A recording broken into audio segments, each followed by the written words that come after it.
तोहिद खान हत्या प्रकरणासाठी मी संतांना भेट देण्यासाठी मी आली होती आणि मी एकच सांगते की आज बीड जिल्ह्यामध्ये शासन प्रशासनच्या काही भीती राहिलेली नाहीये.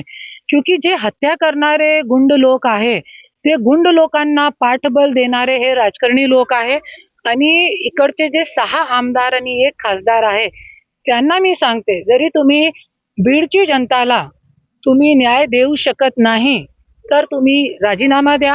आणि आज परलीची तो अशी अवस्था झालेली आहे. आज मुंडे साहेब काय करत आहे, तुम्ही आज इकडचे आमदार आहे धनंजय मुंडे, तुम्ही काय करताय परली मध्ये तुमचे घरामध्ये पूजा करणारा व्यक्ती त्यांचा मुलगा आज मर्डर करताय आणि एकदम उघडूनपणे सांगताय कॉलवरती. रेकॉर्डिंग व्हायरल झालेली आहे की हा मी केलेला आहे. कुठे आहे आज भीती राहिलेली नाहीये. क्यों?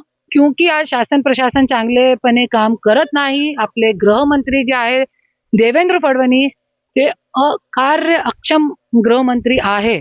त्याच्यासाठी आज शासनाची काहीही भीती राहिलेली नाहीये गुंड लोकांना. आणि जेलमध्ये असताना पण असे गुंड लोकांना VIP ट्रीटमेंट भेटते.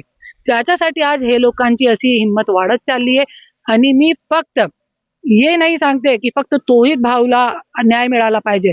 तोहिद भाऊ सारखे जे दिवस रात्र आज युवकांचा खून होत आहे आज बीडमध्ये, सगळ्यांना न्याय भेटला पाहिजे. आणि मी आज हे जे जनता आहे त्यांना पण मी हात जोडून विनंती करते, आज जरी आपले आमदार खासदार आपल्याला न्याय देऊ शकत नाही तो आपल्या सगळ्यांना आज जात पात न विसरून आपल्याला एकमेकांचे पाठीमागे उभे राहण्याची आज गरज आहे. जरी आपण सगळे एकमेकांच्या पाठीमागे उभे राहिले तरी आपण एकमेकांना न्याय देऊ शकतो, अन्यथा असंच चलत राहणार. क्योंकि तुम्हाला माहिती आहे की आज हे लोकांना राजकारणी लोकांना लोकांची गरज राहिलेली नाहीये. त्याच्यासाठी आज बीड जिल्ह्यामध्ये इतकी गुंडशाही दंडशाही वाढलेली आहे. न्याय मिळवण्यासाठी यापुढे काय असेल आपलं पाऊल? न्याय मिळण्यासाठी मी आज देवाभाऊला मुंबईमध्ये जाऊन मी देवाभाऊला निवेदन देणार आहे की आमचे बीडची पूर्ण गुंडगर्दी संपली पाहिजे.